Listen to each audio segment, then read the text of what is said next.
Ginaya nga daw ng Minnesota Timberwolves ang 2020 Lakers para nga talunin ang team ng Denver Nuggets.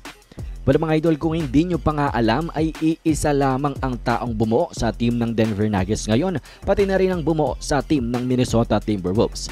At yan ay walang iba kung hindi si Tim Connelly. At itong si Tim Connelly mga idol ay nag-serve na bilang executive ng team ng Denver Nuggets from 2017 to 2022. At siya nga ang responsable sa pagbubuo at pagko-construct ng team ng Denver Nuggets ngayon. Siya ang nag-form nito mga idol. At matapos nung 2022 ay lumipat naman itong si Tim Connelly dito nga sa Minnesota Timberwolves matapos siyang ofera ng 5-year $40 million.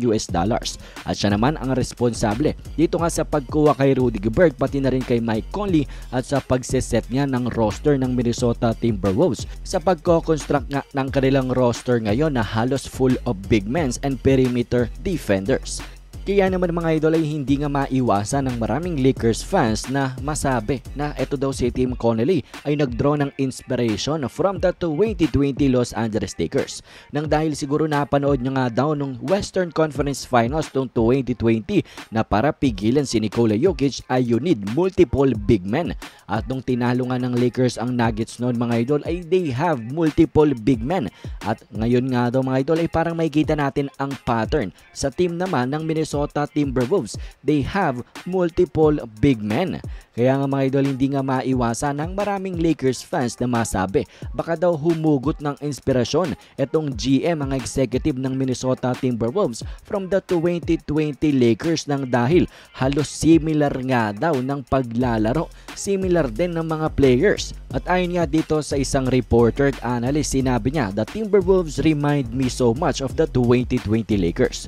Gobert, Cat, pati na rin si Nasrid, is AD, Dwight and JaVale nga daw. They're just too big. Defensively naman daw si Ant, pati na rin si McDaniels, Alexander Walker ay sila Caruso daw. Si Green, Danny Green, pati na rin si KCP. And then pagdating naman daw sa opensa, ang kanilang wing player ay si LeBron James noon. Ngayon naman si Anthony Edwards, ang big man si Karl Anthony Towns and then si Anthony Davis. At pagdating naman daw mga idol sa point guard, Mike Conley and then Rajon Rondo.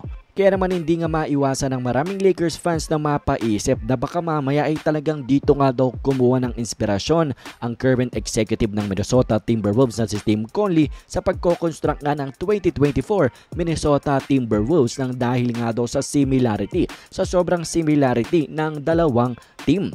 At mismo si Dwight Howard na rin mga idol ang nagsabi na naaalala niya nga daw ang 2020 Los Angeles Lakers dito nga sa 2024 Minnesota Timberwolves. At ang rason nga daw niyan ay dahil sa chemistry na meron sila, especially defensive intensity nga daw. Our defense intensity was through the roof. We pressured every possession nga daw. We forced teams to take tough shots. So kung ang mismong player na nakasali nga sa 2020 Lakers ang nagsabi na naalala niya nga ang 2020 Lakers dito sa 2024 Timberwolves, I think makapag-agree tayo about dito.